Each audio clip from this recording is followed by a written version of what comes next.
Well, look what we have. This is getting more and more real for the 49ers in this 2025 season. It's always a fun day when the first unofficial depth chart, courtesy the communication staff, comes out because it gives people a chance to debate, friendly debate over football, gives us a chance to cross reference this with our own depth chart that I keep year round. And it gives us a chance to talk about who might start for the 49ers, who might make the 53-man roster, who might make the practice squad. And of course, we've got to preview this upcoming game against the Denver Broncos, which will be preceded by a joint practice against the Denver Broncos, who feature 5 former 49ers, including Dre Greenlaw, Talanoa Hufanga, Mike McGlinchey. Don't forget that. I mean, today I wrote an article about Mike McGlinchey's successor with San Francisco. That happens to be Colton McKivitz, and it's a really good one because it ties into a lot of what I do locally. You guys know that I put on for the city. Colton McKivitz, I guess, does too. 4 to 5 times a week in the off season.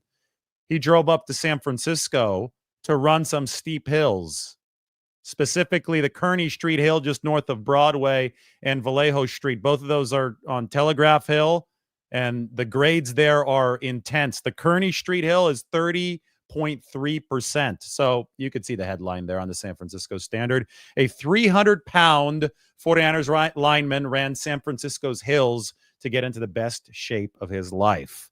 Bay Area hills and 49ers players, there's a lore there. Jerry Rice, Edgewood Park, that was the hill, apparently every single day during his 49ers career. And Jerry Rice is arguably the greatest football player of all time. 49ers have been based in Santa Clara since 1988 and Redwood City before then.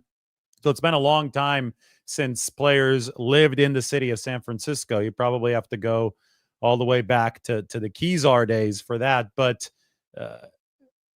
the hills all over the Bay Area have been used for training purposes, and Colton McKivitz is now one of the few who's driving all the way up to the city to take advantage of some of the most famous hills in the world. So I had some fun writing that, but I think that we've got to talk about the 49ers depth chart. I think we've got to talk about D. Winters as well, because you speak of a depth chart, this guy is linebacker 2 on whatever depth chart you look at, whether it is my depth chart here, which we keep track of on Google Sheets. D. Winters is that 49ers weak side linebacker. Here, I could even zoom in on it for you.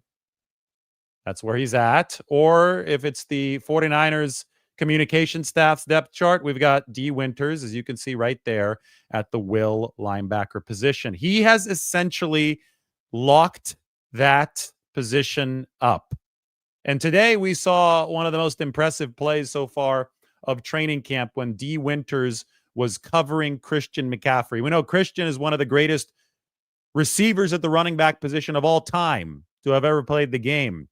We know that linebackers everywhere have struggled to keep up with Christian McCaffrey, which makes him the ultimate matchup nightmare. Well, today they ran Christian McCaffrey on a wheel route out of the backfield, and he sprinted down the sideline, and he's been cooking people over the course of this training camp. Don't get me wrong there.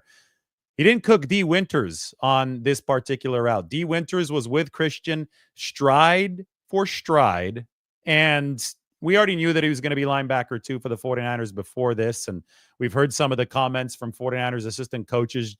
Johnny Holland, the linebackers coach the other day, said that he wouldn't be surprised if D played over 90% of the snaps for the 49ers this year. So we know exactly where this is headed, but we hadn't seen this kind of display from D. Winters. So, of course, Robert Saleh got to address what happened after practice today. Here's what the 49ers defensive coordinator had to say.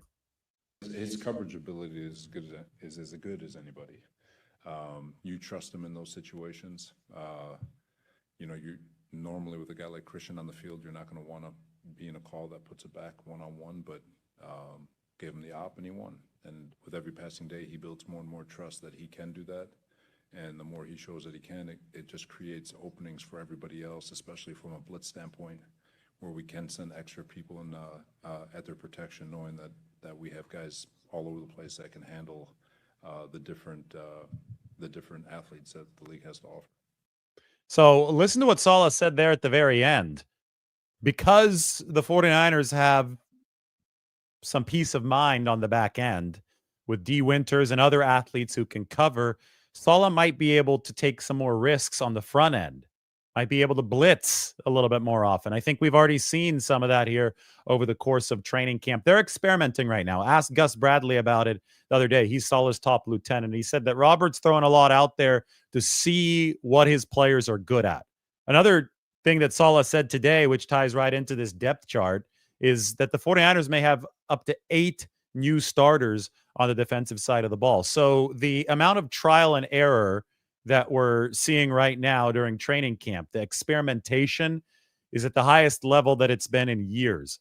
And Robert Saleh has a lot of experience under his belt, both, going from Seattle to Jacksonville to the 49ers to the Jets, now back to the 49ers. He's got a lot of experience under his belt to be able to conduct this in a very exciting and efficient manner. So anyway, without further ado, let's see what the 49ers communication staff came up with on this depth chart. Again, this is not a reflection of what the coaching staff is saying, although the communication staff is in the building. They're watching these practices. And I know that you guys all look at my own depth chart. I obviously am in the building and I watch these practices as well, but it's good to get another set of eyes on it. We can see what the communication staff believes is going to be the pecking order, or at least what is the pecking order at this point in time. They released this because it's part of the, well, I put Robert Saleh up on the screen. I apologize about that. Let's put this. This is the depth chart I was talking about. Didn't realize it was Saleh's face instead. This is my depth chart. This is the 49ers. Communication staff, David Lombardi's depth chart. All right. So they're in the building as well. And they have their approximation of what things look like right now. And I think that it's actually just a very good exercise to go through this position by position so that we can see where some of the disagreements may lie, or where some of the battles may lie, where some of the unresolved situations might lie, because the 49ers still have about a month before the start of the regular season. Anyway, 49ers starting offensive line, because I wrote about Colton McKivitz today on the San Francisco Standard. So it's worth talking about that offensive line. He wants to be a Pro Bowler this year. He has said that already. That was about 6 days ago when he was talking to Matt Mayoko. But going from left to right, I think we're all in agreement. Trent Williams, starting left tackle. Ben Barch has essentially won that left guard job for the 49ers. Jake Brendel is the center. Dominic Pooney is the right guard. And McKivitz himself is the right tackle. Backup center. Right here, they've got Matt Hennessy listed as the backup center, and they've got Nick Zakelj listed as the backup left guard. I think I have it virtually the same on my own depth chart. Yep, Nick Zakelj's the backup left guard. Matt Hennessy is the backup center. Zakelj is a flex guy, though.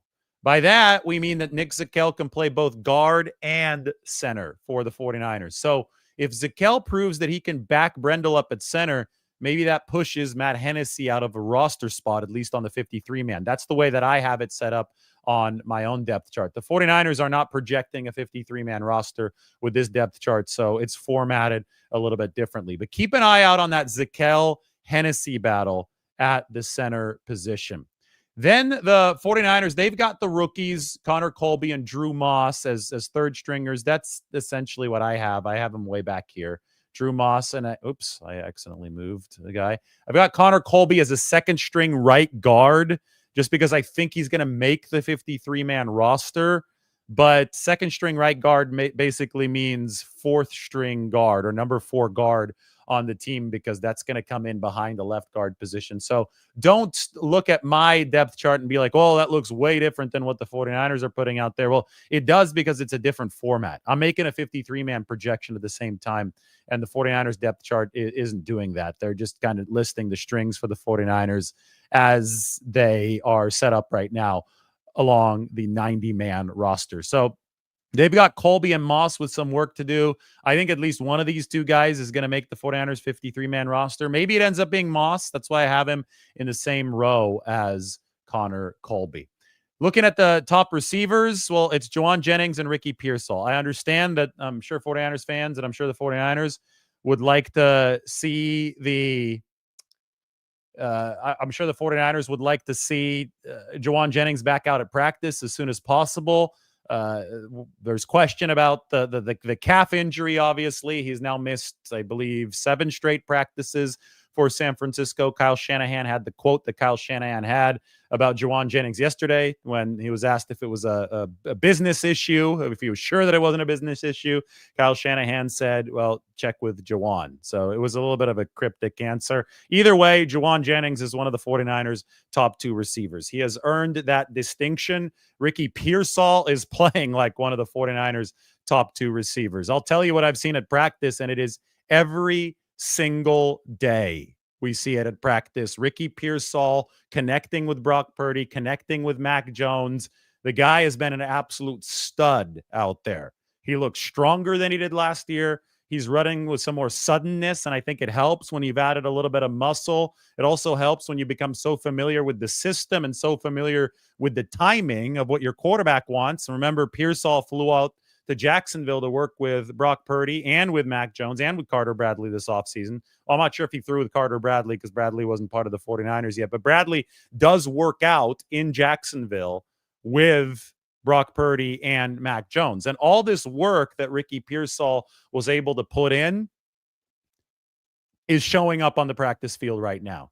I mean, there's been insane off-schedule stuff. There's been crazy on-schedule stuff. We talk about the on-schedule stuff. Well, just take the post that opened up practice over this weekend on the very first play.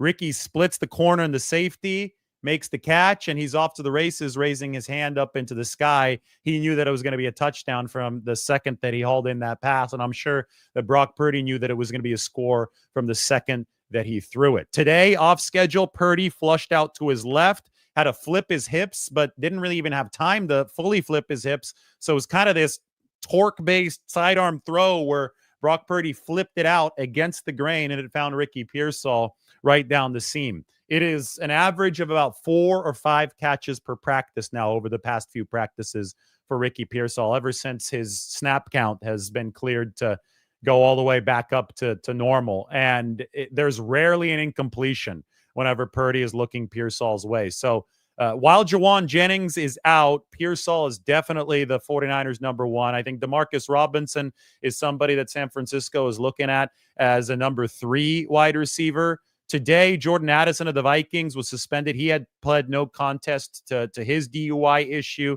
That's a 3-game suspension for Jordan Addison. I would expect something similar for Demarcus Robinson, who also pled no contest to DUI. I get it that the situations were both different, but the league will probably come down on these with, I would assume, a fairly uniform punishment.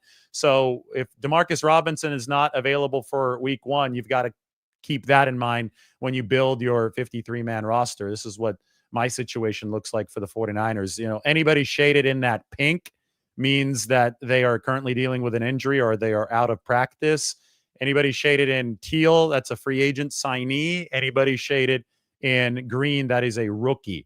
You see a lot of pink here in the receiver room. Because of that, some of these rookies shaded in green, they're going to have bigger roles at the very start. Somebody like Jordan Watkins, who's playing really well for the 49ers. Hey, even Junior Bergen. We're going to find out more when these preseason games start, because that's where Junior Bergen's going to have his true chance to shine as a returner. But he's been making some catches in the pass game for the 49ers. He's got some sneaky escapability, some sneaky separation creating ability for the 49ers. So I think it's worth including his name as we discuss all of these roster machinations. You can see they've got Bergen here in the 3rd string of receivers, Demarcus Robinson, Jordan Watkins. I agree with this placement higher up at this receiver spot. And you know what else I agree with up here? Jacob Cowing had a great offseason. He's got to come back from the hamstring. We expect that next week ahead of the 49ers-Raiders joint practicing game. But Russell Gage has been making catch after catch at 49ers camp. And they're going to want a high-floor veteran to fill the back end of the 53-man roster when it comes to the receiving position.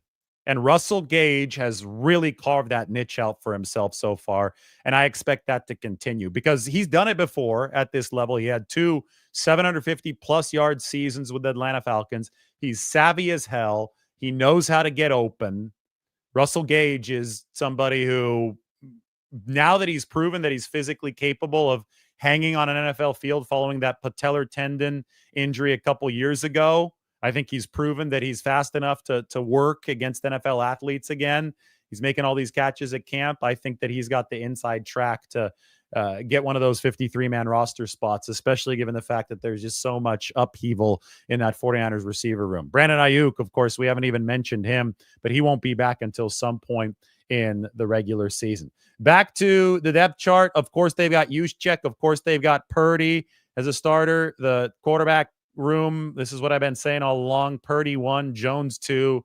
Told you guys that Mordecai wasn't going to challenge Mac Jones for the number 2. Mordecai has since been cut. It's now Carter Bradley at the number 3 for the 49ers. Oops, that skipped a little bit on us. We got to move over here. It's one of those tricky ones. We have to slide back and forth on the depth chart. Here's your look at the defense. They've got Mykel Williams listed as a starter. Interestingly, he is the only rookie listed as a starter right now, and they've got CJ West back here, the third team. This is one that I wouldn't agree with. I'd put CJ West up on the second team. This is where my depth chart differs a little bit, because for the defensive line, I just want to illustrate things with my depth chart, and I want to illustrate that the 49ers, their goal is to be really rookie heavy this year. So you can see here, first team defensive line, I've got Bosa, I've got West, Collins, and Mykel Williams. That is not, and I've said this every time I put this up, I've said this is not actually the pecking order at the moment, but just, this is artistic license for me. This is my way to show this is what the 49ers are aiming for in the construction of this football team. As of right, if I had to make one that was just a pure reflection of what it's like at the moment, it would look a little bit more like the 49ers depth chart, which is right here. But the difference would be that Mykel Williams would still stay in the first team spot, but I would make sure that I had CJ West and Alfred Collins into a second team spot. And I think the 49ers are going to make that change on this depth chart at some point soon, because Kevin Givens has the pectoral injury. So he's not going to be available until sometime into the regular season. So if you cut Givens out of this picture right now, then it slides everyone a spot up.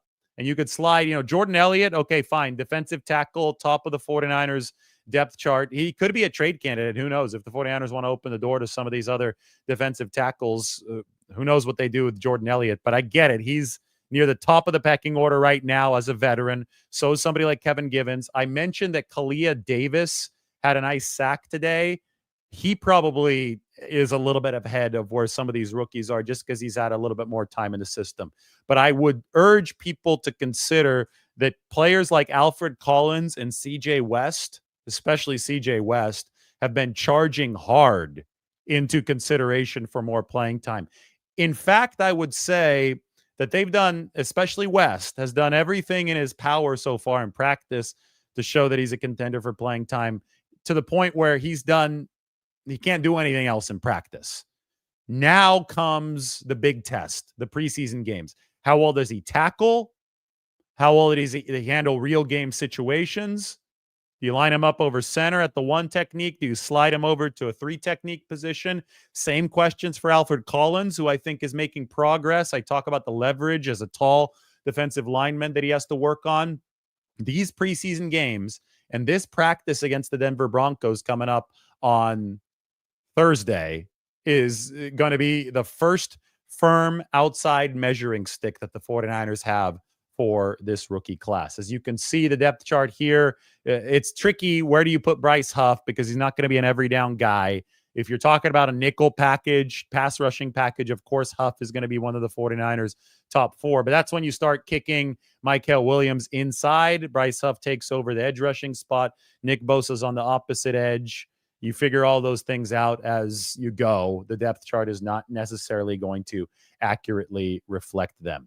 You've got Huff on one of the edges here in the second team, and Sam Okawanu, who's currently out of practice right now, but he should be back soon for the 49ers. He's on the other edge. Then they've got Robert Beal, Jonathan Garvin, Jalen Allen, and Bradley Anae buried on this depth chart. And that essentially matches what our approximation had been. A lot of these guys are in there to help the 49ers get through training camp. I just think that CJ West is going to find himself higher up this pecking order as preseason progresses, as he has a chance to prove himself.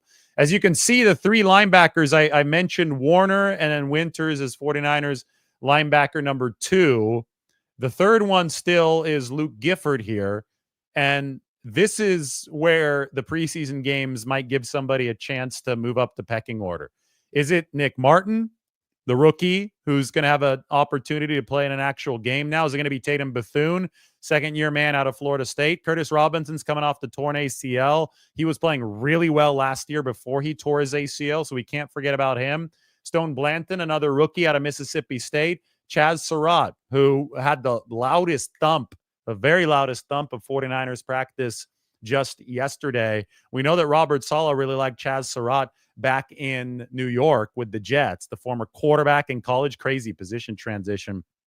Can some of these guys make flashes, make plays over the course of these preseason games, these joint practices, to challenge somebody like Luke Gifford? Gifford is going to be your high floor guy at that third linebacker position. Now, this is only a position that is going to see action about 30% of the time, but because the nickel package is more prevalent in football these days, but it still is an important position, especially if you're trying to knock on the door of linebacker 2 in the event that either Dre Greenlaw or D. Winters gets hurt. There you can see I matched the 49ers approximation. I've got Gifford in there next to D. Winters. All right. Next we can look to see what the 49ers have in mind, their communication staff at least, at the defensive back position. And this also does match what we've been talking about. Renardo Green on the outside. Renardo was running off on the side today.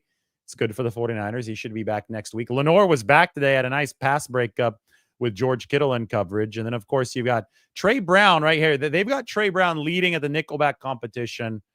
I don't think that's the case anymore. I think Upton Stout has grabbed that lead. I think this is something that's going to change over the course of the coming days on this unofficial depth chart. I agree with where they have the safeties right now, given the fact that Malik Mustafa is on the PUP list.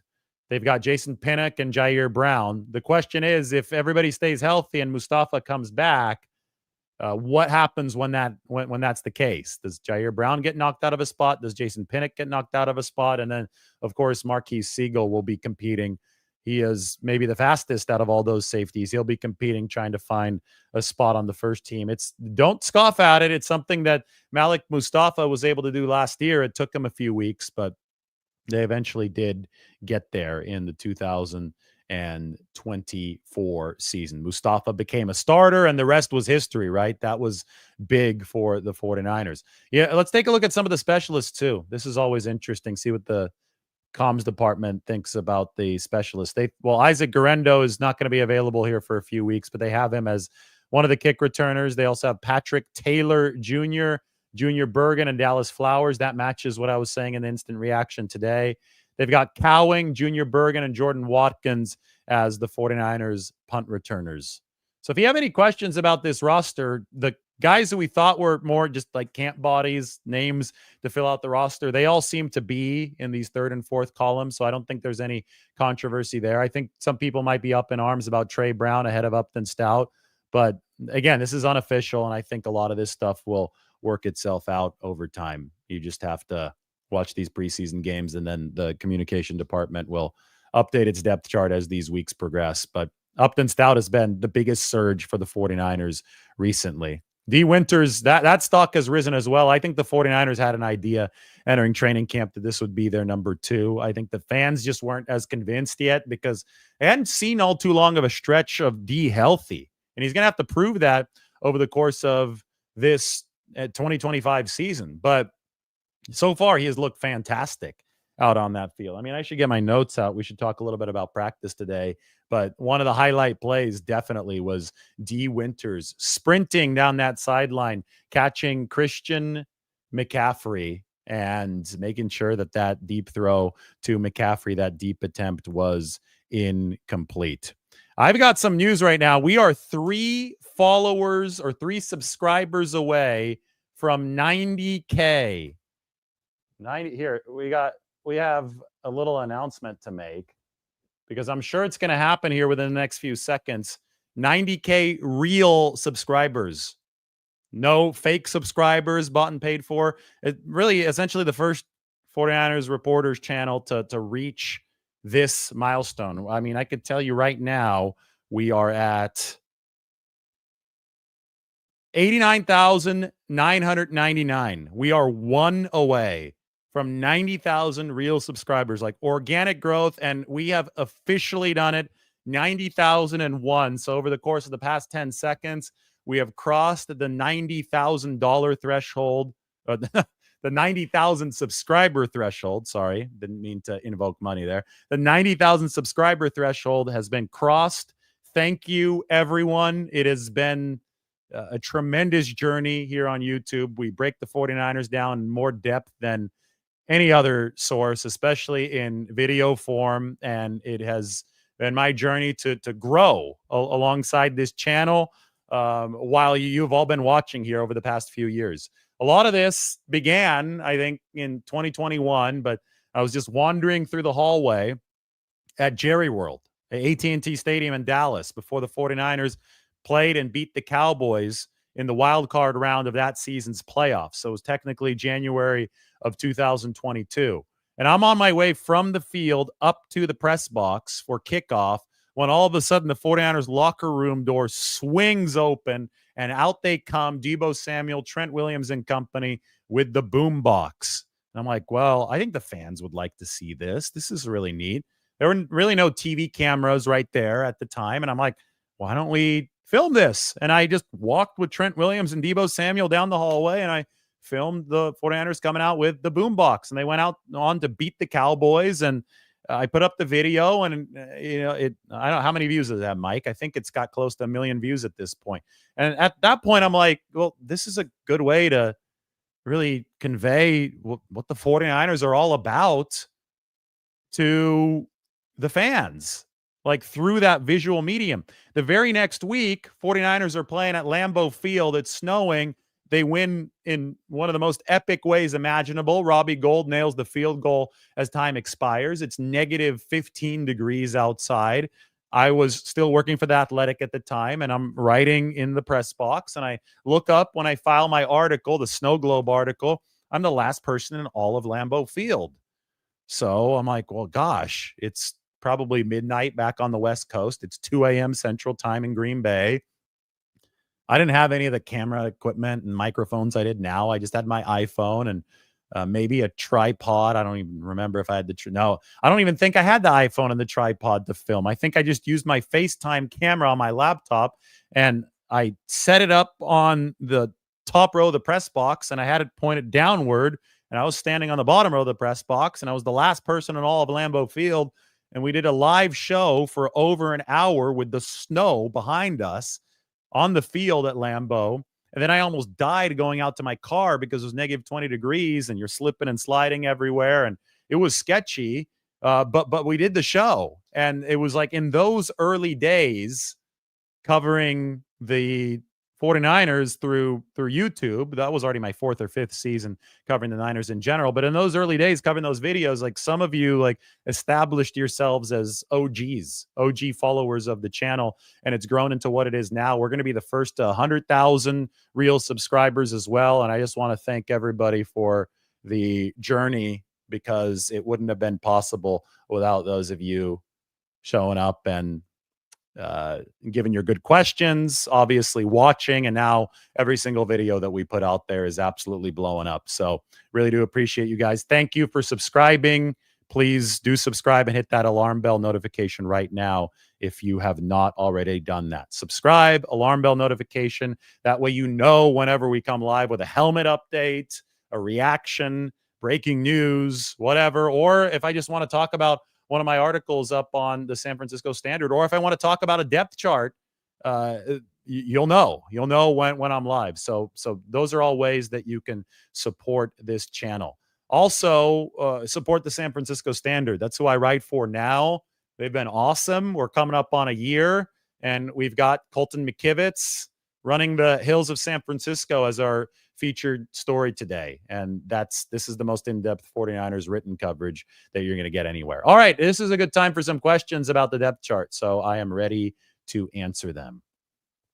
In Saleh's system, is there a difference between the free safety and the strong safety, or are they interchangeable? Back when Robert Saleh was the defensive coordinator the first time, they tried to make these depth charts safety as interchangeable as possible. The position you want to have one guy able to slide down and support against the run, the other guy play up high to be your single high safety. But you also, in an event of a defensive rotation, want the single high guy to be able to come up and play the run, and vice versa. Of course, different safeties are going to have different strengths as part of their skill sets. But in general, the 49ers really, really want the interchangeability at that safety position.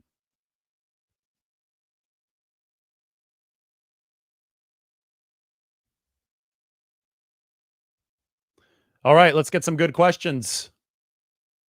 We've got somebody who's subscribed under 1,000 subscribers. So here we are, 89,000 subscribers later. We still got the OGs in the house. I love that. This is a good question from Samuel. Do you think that Gus Bradley will take over as defensive coordinator once Saleh leaves? Definitely a possibility. I mean, Gus has done it before at a high level. This is the original DC of the Legion of Boom back in 2012. He's been a head coach too. I mean, it all depends on how things evolve. Does Saleh leave after 1 year? Does he leave after 2? We have no idea of knowing. Does Gus get offered a job? Does Saleh want to bring Gus Bradley as his defensive coordinator if Robert Saleh gets a new head coaching job? Does KJ Wright, who I think is a rising coaching star, somebody like that, does he put himself into a similar position as a DeMeco Ryans because DeMeco was ready to succeed Robert when he last left? I mean, those are all questions that are still waiting to be answered, but it is a good question.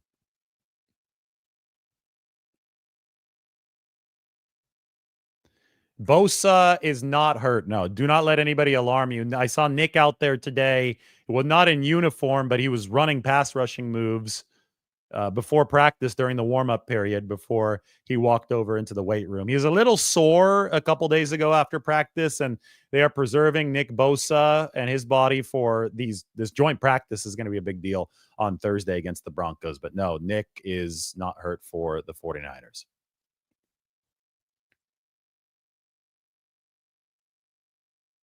No, Nick Bosa is not hurt.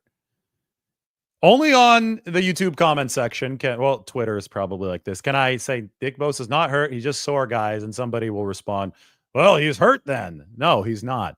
They manage players, especially their superstars, at this juncture of the year. You've got to get the goal right now is to get your roster ready for, what is it, September 7th? September 7th at Seattle. That's the goal. Get your roster ready for September 7th. Who cares about a practice on August 5th for Nick Bosa? If he's a little sore, give him that rest. Now, August 7th against the Broncos, the joint practice, you might have something more to gain from that practice. So that's the one that you probably would like to see Nick Bosa out there for. As Eric says, load management. Yes. We often talk about that in the NBA, but I think we're going to be talking about that a lot more in the NFL. They're getting much more scientific with their snap counts right now. Are the starters playing week 1? I don't think so. Normally, Shanahan runs the dress rehearsal in week 3, which means that week 2 is when the starters see a series or maybe 2 max. And week 1 is when the starters, the main superstars, are not going to dress for the 49ers. Some starters will because they have to get through the game. You have to have enough guys suited up, but I don't think that you're going to see Purdy and McCaffrey and company on Saturday against the Broncos. You will see them on Thursday in the joint practice with Denver.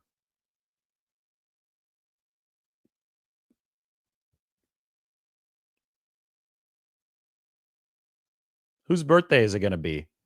Is it going to be your birthday, Joy? When? Saturday? Happy birthday to you. I just don't know how what day exactly it is because I can't really keep up with how fast this chat is moving.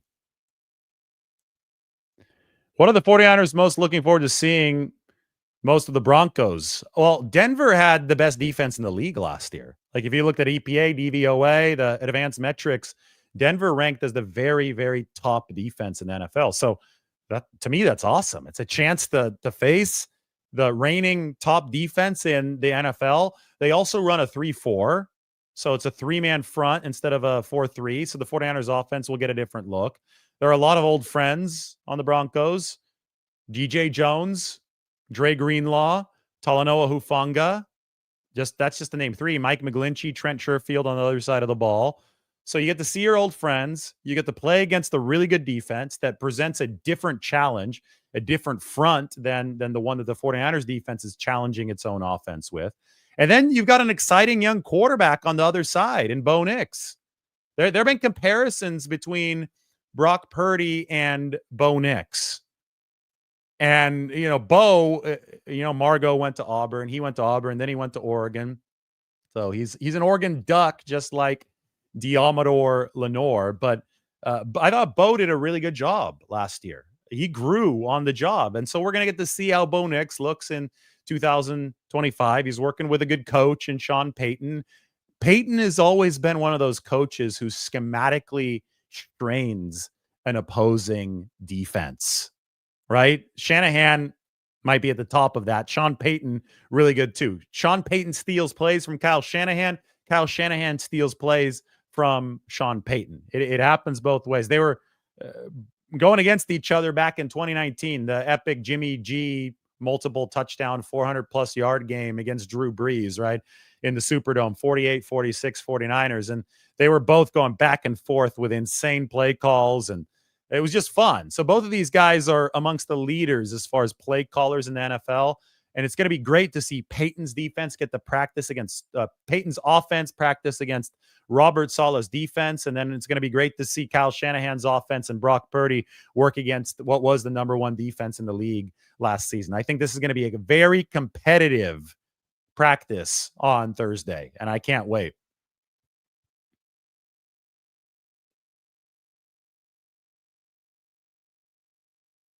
Rebecca wants to be able to go to the practice on the 7th and wants to see DJ Jones, Dre, and Hufanga. I think that's going to be headline material.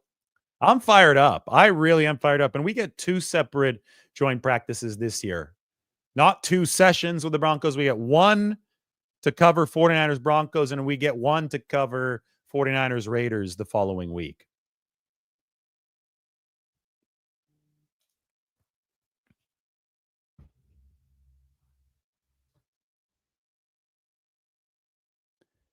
More good questions. Let's go for it here.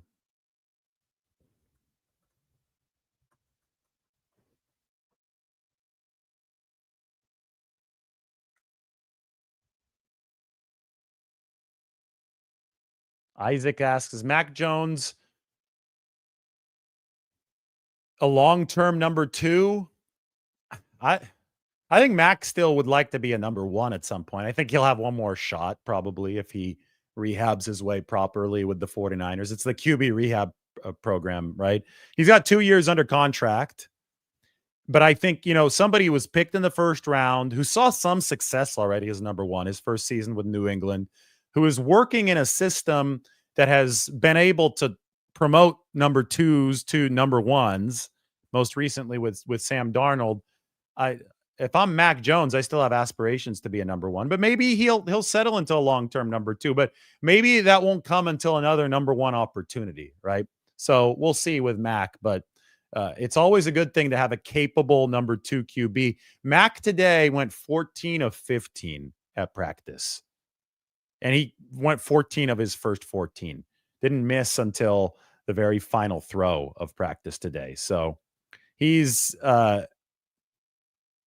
I think that he runs the system the way Kyle Shanahan wants the system to be run. A big question will pop up when the pass rush is live against Mac Jones. That's absolutely something that he's going to have to prove that he can deal with. I think that's something that's derailed him in the past. And if he can handle the NFL-style pressure, the NFL-style physicality, and still execute Kyle Shanahan's offense, he's probably going to get a number 1 opportunity somewhere else. Maybe not next year, but in 2 years. He's under contract with San Francisco for 2 seasons. But if he plays well this year, if he has some opportunity to play well this year and the stock rises enough, he'd be excellent trade material for the 49ers in 2026.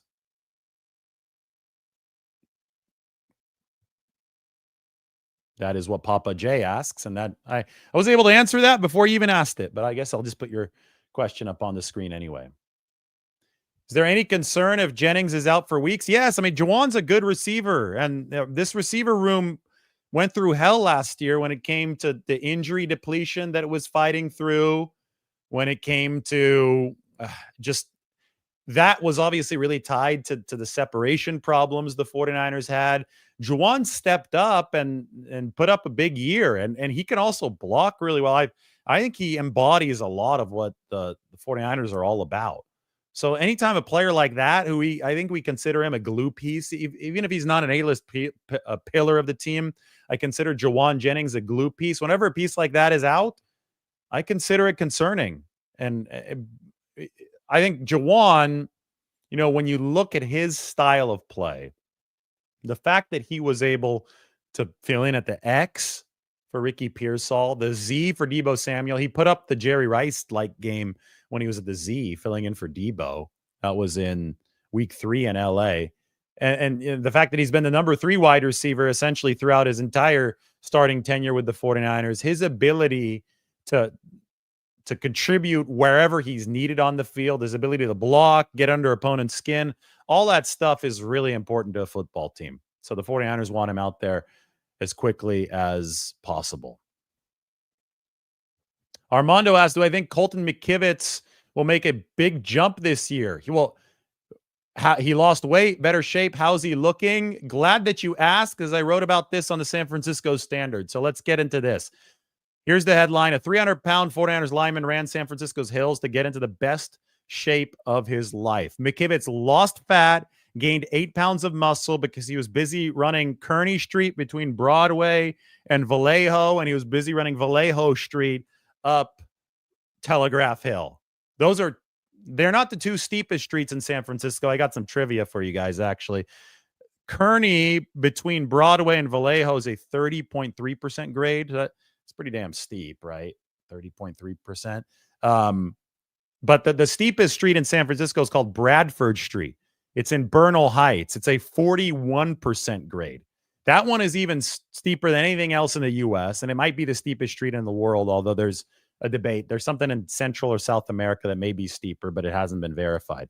Funny enough, the last time Colton McKivitz did something public from San Francisco before all these runs, he was doing the John Deere tractor commercial with Brock Purdy.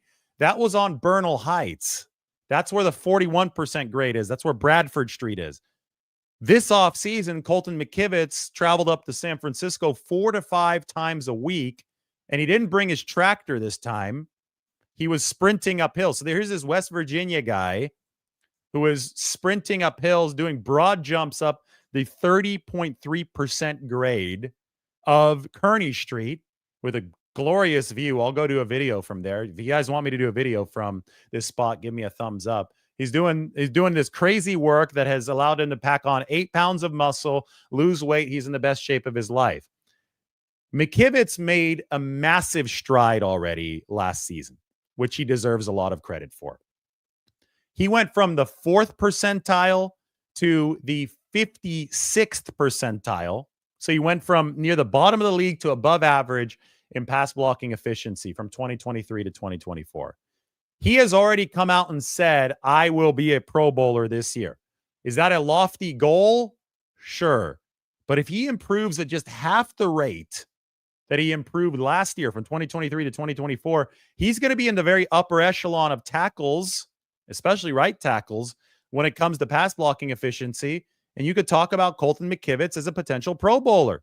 People will say that sounds insane, but I also think that people are insane in the way that they've treated Colton McKivitz on social media.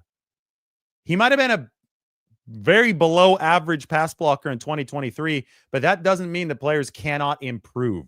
And he improved. He developed big time in 2024. He was above average, and you got to give it to him. If he continues working and getting better in the way that He showed that he can get better from 2023 to 2024. He's got a shot to be a true household name around the NFL. And remember, this is also a contract year for Colton McKivitz. He's set to make only about $4 million this year. He's going to sign for way more next offseason. That's another. Kyle Shanahan has acknowledged that the guy deserves a contract adjustment. Now, whether or not it's possible for the 49ers and McKivitz to find middle ground right now remains to be seen. I think the prospect of free agency next offseason for Colton McKivitz is a very, very potentially lucrative one. So I don't know if he wants to sign something right now that gives the 49ers more team control, because I think hitting free agency could be very valuable for Colton next offseason. I mean, just take it this way. His backup, Jalen Moore, signed for $15 million annually with Kansas City. Colton's set to bring in between $4 and $5 million this year, and he's better than Jalen Moore. So that he's in line for a big payday. And if the 49ers are going to secure his services for the future beyond this season, they're really going to have to pony up for it. Now, there is a world, and I was talking to Mike about this before we went on air. There is a world in which the 49ers say, okay, well, Trent Williams has a couple years left, 3 years, he says, to Tim Kawakami, who works for us as a standard. Maybe the 49ers decide, okay, we want to make a big tackle investment that's not Trent, financial tackle investment, since Trent will at some point be coming off the books. Maybe Colton McKivitz proves himself to such a great extent this season. Maybe he makes another big surge to where Colton McKivitz is the guy who gets that money for the 49ers in 2026, right before he hits free agency. But I don't think the 49ers are quite ready to fork over that kind of commitment yet, because A, they're not sure exactly how much longer Trent Williams is going to go. Trent's probably not 100% sure. He hopes to go 3 more years. That's what he said, to 40, age 40, right? But B, they haven't seen Colton McKivitz in 2025 game action yet. So there are, a lot of things that will go into how the 49ers decide this. And I think a lot of those variables are just empty right now. That's the problem. They're just X, Y variables. There's not a number plugged in yet. And 49ers need to plug in some numbers. That's going to happen as this 2025 season progresses.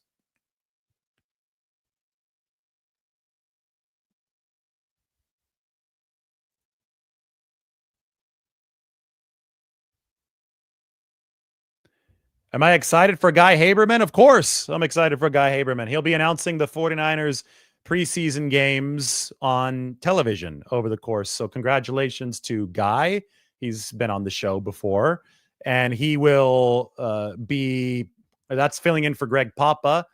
Greg texted us yesterday during the show.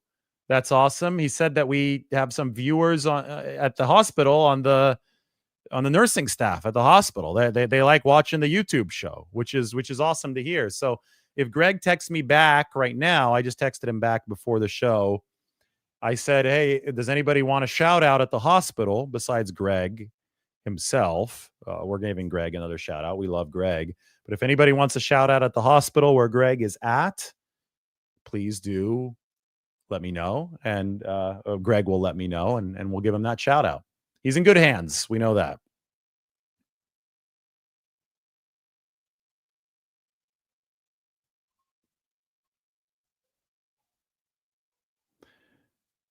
So we are now waiting for more good questions. As I just look through here, there's a lot of comments, which I love.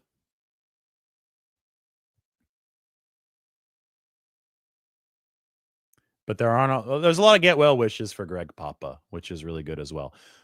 First unofficial depth chart is out. It does seem to be very close to what I have kept up there, and I keep this depth chart current throughout the course of the entire calendar year. There might be one change I actually have to make to it right now, and I could do that right in front of you guys. Andy Isabella cut. Equanimous St. Brown is back. And I can change the highlight because he's healthy to this. I explained it a little bit earlier today, and I'll explain it again. NFL teams, any NFL team, doesn't matter who you are, needs over 100 players to get through a training camp. However, only 90 players can fit on a roster at any given time, which means you're going to have situations like the one that the 49ers just encountered with Ekwanimeous St. Brown. You'll sign him for depth. You'll cut him when something else happens, and then you'll re-sign him when yet something else happens. It's going to be a constant shuffle with some guys. You have to consider players who are not currently on the team, but also not signed with anyone else as extended versions of your football team, guys who might get a call at any time to spring into action.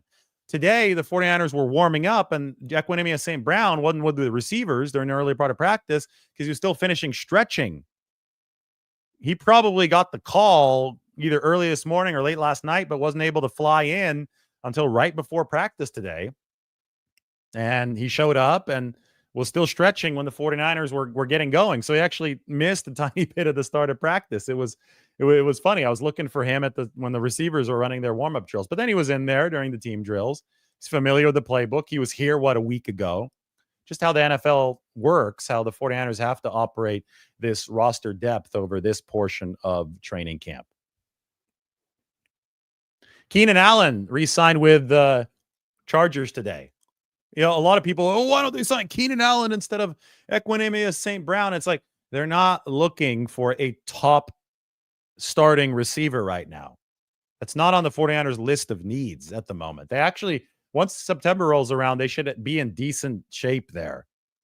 With the way Ricky Pearsall's playing, Jacob Cowing should be back for the 49ers. Even if Demarcus Robinson is suspended, they obviously do need to take care of this Juwan Jennings situation, or that calf needs to heal, or whatever needs to happen there. But they'll be fine along the front line of that receiver room. Jordan Watkins is doing some good stuff over the course of this training camp. What they need are bodies to get through this training camp. So that way you don't see the domino effect of everybody's snap counts getting too crazy. So they're not looking for the number one right now. They're looking for receiver depth, and they're not going to pay $8.52 million for it. They're going to pay a non-guaranteed league minimum for it. That's what they paid Ekwanimeous St. Brown. Keenan Allen signed for $8.52 million with the Chargers. So a reunion with LA, or as we should maybe say, San Diego, for Keenan Allen.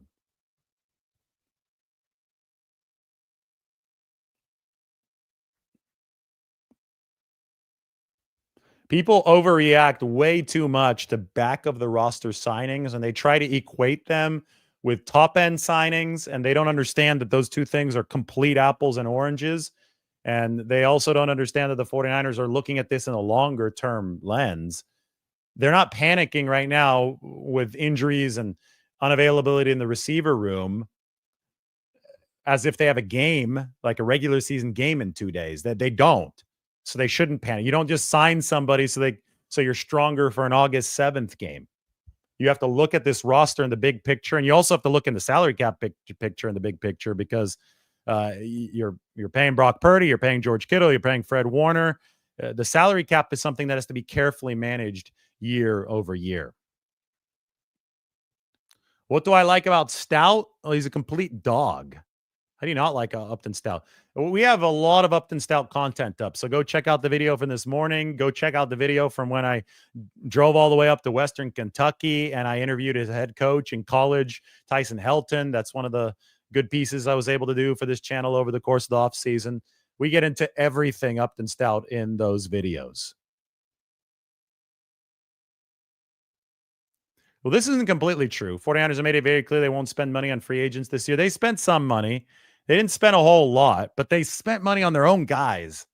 They doubled down on some of the A-list players on this football team. And that, to me, the fact that they're still top 5 in annual spend, cash spend this year, that to me just shows you that the structure of this roster, the philosophy of the front office.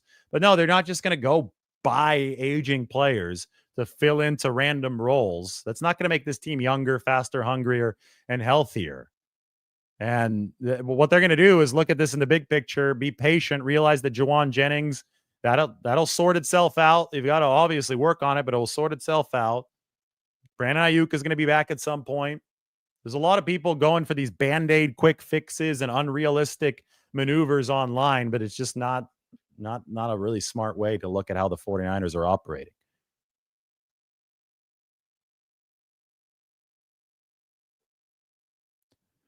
So do I think that the 49ers tend to put rookies lower on the first depth chart because they're rookies? Absolutely. And because they're rookies, they're also getting a little bit more practice time with the second and third team units out on the practice field. Like, they're not just throwing them out to the wolves to go with the ones.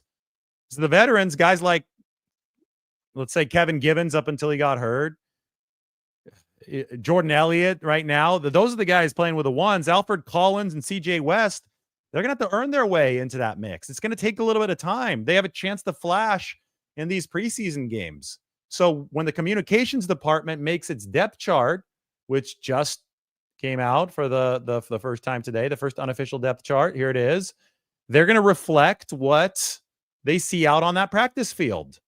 And that's been Alfred Collins and CJ West, not yet on the first team. This is stuff that I've reported during the helmet updates after every practice. So when I make my 53-man roster projection depth chart, it's a little bit different. It's a different format because I'm projecting who's going to make that cut and who isn't. That's why I put the rookies over on this side, because I'm showing you what the 49ers have, what their strategy, what their vision is in the future. We got a really, really good piece of intel from Robert Saleh on this year's rookie class. Have a listen to Robert Saleh speaking today. Love this rookie class. They're all attacking every moment. You know, I know Fred spoke pretty candidly about Upton Stout. He's doing a hell of a job. Alfred's been getting better every day, getting his legs underneath him, showing some really good progress in the run game. CJ's been showing good stuff in the run game. Mykel, obviously, it's hard to see in there, but his pass rush on the inside's been fantastic. And even Siegel, safety, is coming along really strong and doing a really nice job. So just overall as a group, they're getting better. They're competing.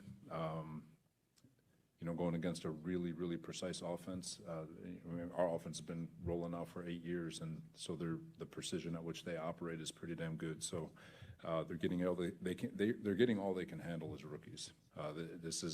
It's as hard as it's going to get for them going against our offense and all the different things they do. But they're showing that it's not too big for them. They're showing that it's not too big for them. They're excited about this rookie class.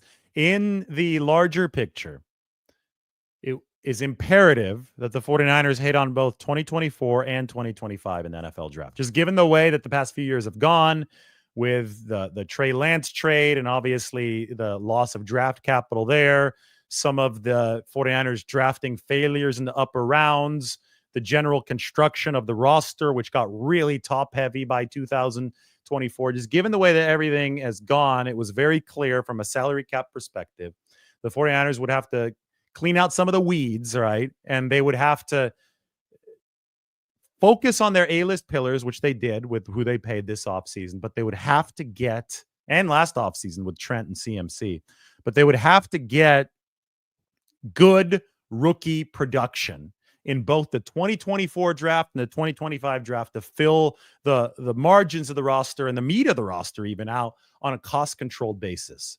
That had to happen. And 2024 first returns were very good. That was a good draft class. It was one of the silver linings of the 6-11 season. Now we're sitting here saying, how is 2025 going to look? Early returns through practice are good. You just heard from Robert Saleh. You just saw the 49ers' first unofficial depth chart. You've been looking at my depth chart over the course of the past several months. We get to see the Broncos and the 49ers at practice, and then we get to see the first preseason game. Buckle up. This is going to be a lot of fun. The next step in that journey is here. We are at 90,010 subscribers, so we have crossed 90,000 real subscribers on this show. The first 49ers channel, first 49ers reporters channel to cross 90,000 subs, like real subs, legitimate subs. Like, that's awesome. We're 10,000 away from 100,000. So hit that subscribe button right now. If you haven't, hit the alarm bell notification. If you're watching on Twitter, which you might be, go to YouTube and subscribe there and check out the San Francisco Standard as well. Really appreciate it. This show is a celebration of sorts. You guys are awesome. We'll talk to you soon.